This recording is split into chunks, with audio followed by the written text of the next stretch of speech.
All right, thank you for staying with us.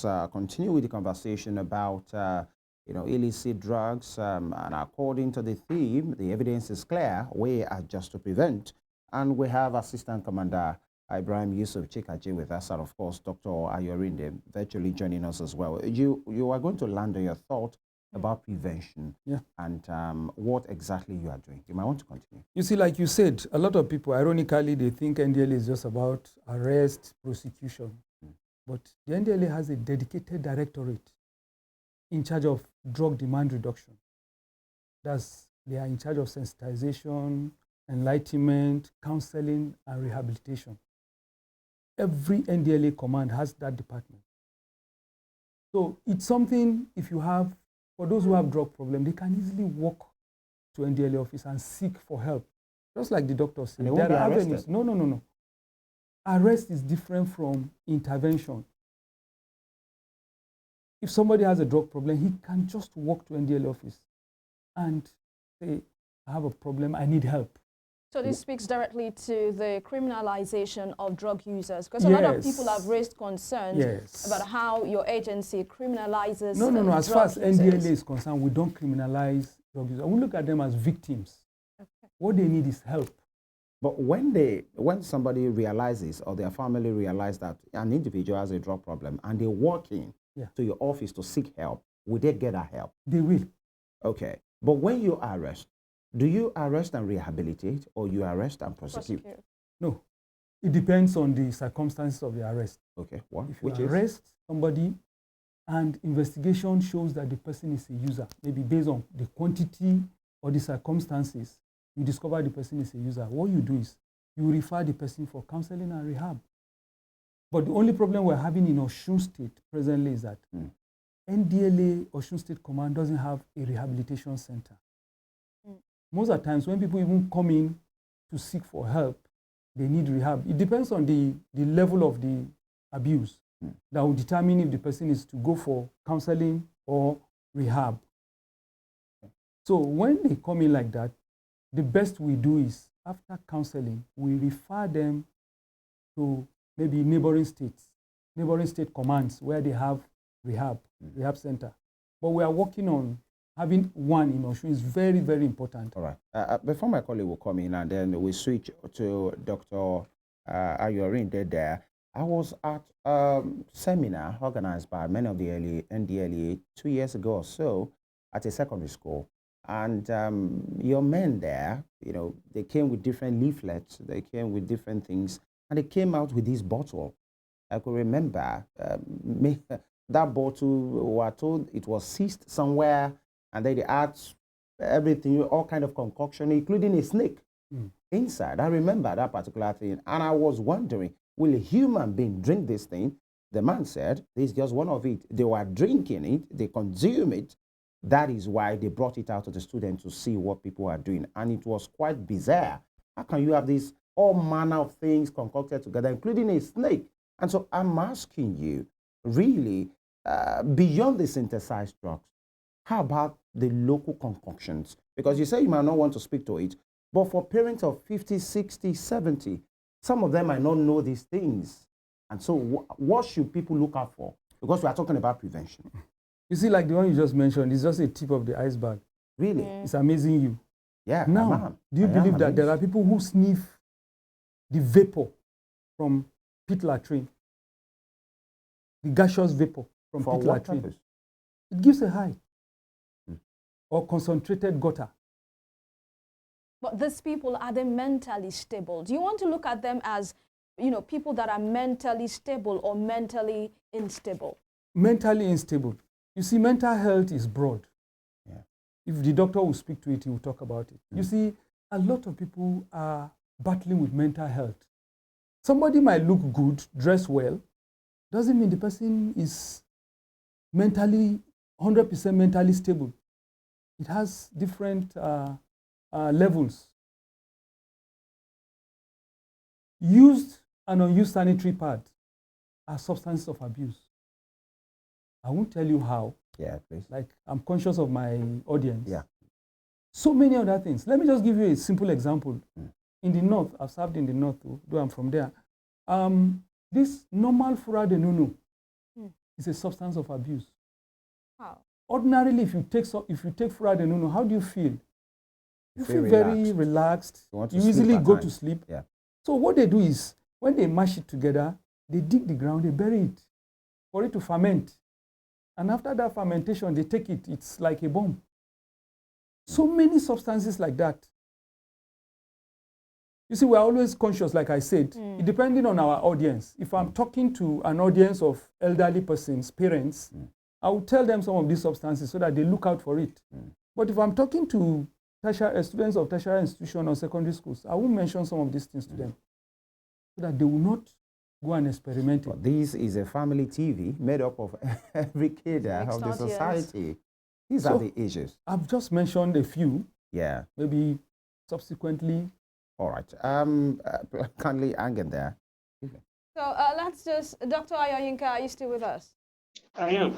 All right, so you heard what the assistant commander said. What are your thoughts? I mean, when you mentioned the issue of one who actually sniffs, you know, pit latrine, people that bury furadenunu for it to ferment and all of that.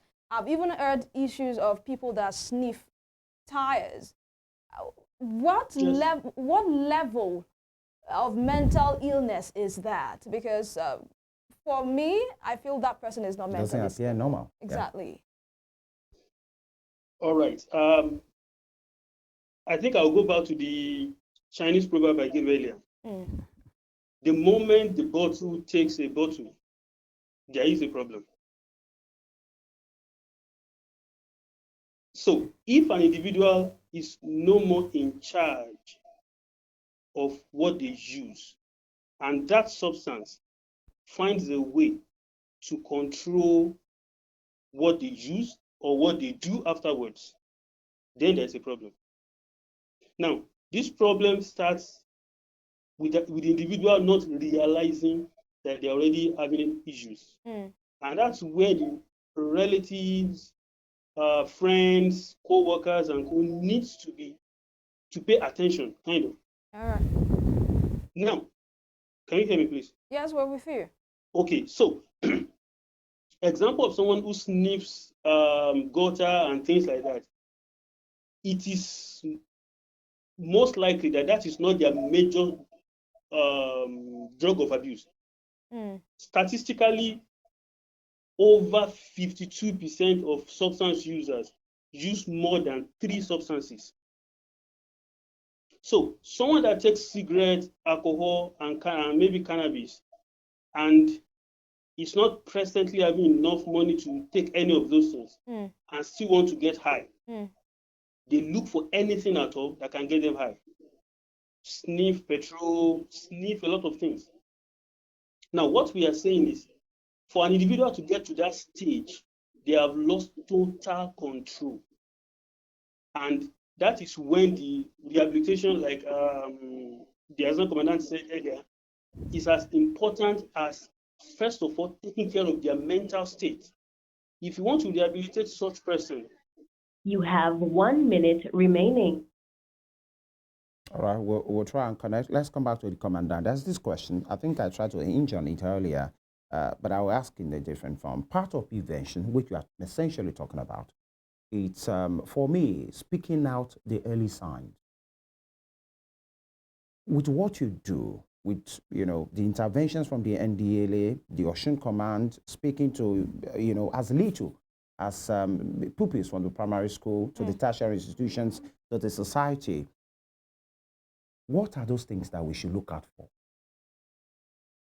Okay, now I think it's essential to note those things so as to prevent. You see, now if you have a ward or you have a child in the house, and it's over time, you know certain tendencies the child has. When you start seeing a child that ordinarily comes around everybody in the house, you sit together, you see a child start isolating his or herself, then it's a sign. Then when you look at the child's performance in school or at work, it's deteriorating, it's a sign. 2, change of friends. If suddenly a child changes the, the set of friends he or she has, you should take note. Then a child stays longer in the toilet or in the bedroom, or isolate his or herself just to the room. You should start thinking, why these changes? Sometimes even the quantity of food a child consumes can give you a sign. Then paraphernalias. If it's higher or lower? Yes, it can be higher or lower depending on the body chemistry. Okay. Then paraphernalias. When you start seeing a child with Rizla, Rizla is not a jotter. There's this paper they use in wrapping cannabis. When you start seeing, or you start seeing boats of cigarettes, or you start seeing signs of burns on the child's clothing, a child that you know is not used to taking tom-tom or granite, and now regularly you see the child with tom-tom, granite, just to suppress the odor. Though technology has gone beyond that, most of these cannabis strains I mentioned to you are odorless now. In those days, the normal cannabis, when somebody is smoking behind this studio, you can perceive the odor. But these days, they've gone beyond that. So you just need to be, because you see, the major problem we're having these days is that most parents, we abandon our roles. There are parents that in a week, they hardly see their children twice or thrice. Early morning before the child wakes up, they are out. And before they come back, the children are already asleep, or they are not even aware that the children have not gone, they are not in the house. When we're growing up, there's a TV program, aired on NTA, Newsline. The late Franco Lise, the first statement he will make is, it's 9 o'clock. Do you know where your children are? Most parents go to bed without even checking if the children are in the house. And there are parents that for a whole, maybe 3 months, 6 months, they've not gone into the child's room. You pay surprise visit, search their rooms, search their school bags. All right, Assistant Commander, we are pressed for time at this moment. But then, you've made mention of isolation, withdrawal, change in behavioral patterns, change of environment for children. Is it the same thing also for an adult who has gone into drug use and abuse? Yeah, for the adult, like maybe truancy at work. Okay. Then maybe tardiness. Okay. Personal hygiene. All right. Then the financial aspect. The person needs more money. Okay. Once he gets money today, the next minute he wants more money. Yeah. Or maybe the person starts exhibiting signs of pilfering, stealing, just to maintain that habit. Okay. Lying, having constant problem with law enforcement agencies. Then matrimonial problem, a married man become very aggressive in the house, domestic violence and other things. It's a lot more.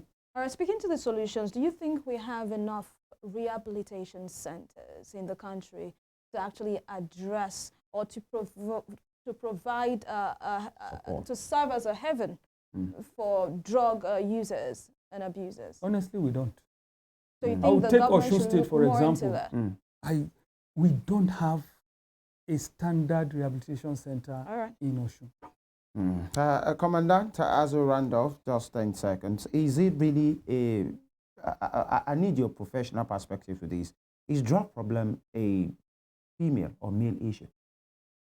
It doesn't discriminate gender. It can happen. It doesn't discriminate gender. It doesn't discriminate status. It's men that smokes. No. In fact, as we speak now, the females are even more into it. It will amaze you, yes. I think there is a good way to, a good place to put a pause. We'll call it a pause. Because one of these days we'd like to have you to talk in length beyond the prevention. And, we want to particularly appreciate Assistant Commandant Ibrahim Yusuf, Chikaji, Assistant State Commander Operations and Training, NDLEA, Osun State Command. Thank you for being here. as well. We appreciate you, and of course, the good work you are doing at your office and your men as well. And of course, we want to appreciate Dr. Ayorinde Ayoyinka, who is a mental health professional with the OAUTHC Senior Registrar with Femi Teaching Hospital Complex in Ile-Ife. And of course, as you have heard, prevention is better. And of course, the evidence is clear, according to the gentleman here. This is where we put a pause. So we'll be back for the Thursday edition. God willing, please, you can have a recap of this program on social media platforms, especially our YouTube channel at Western Spring Television. Keep safe and be watchful as well.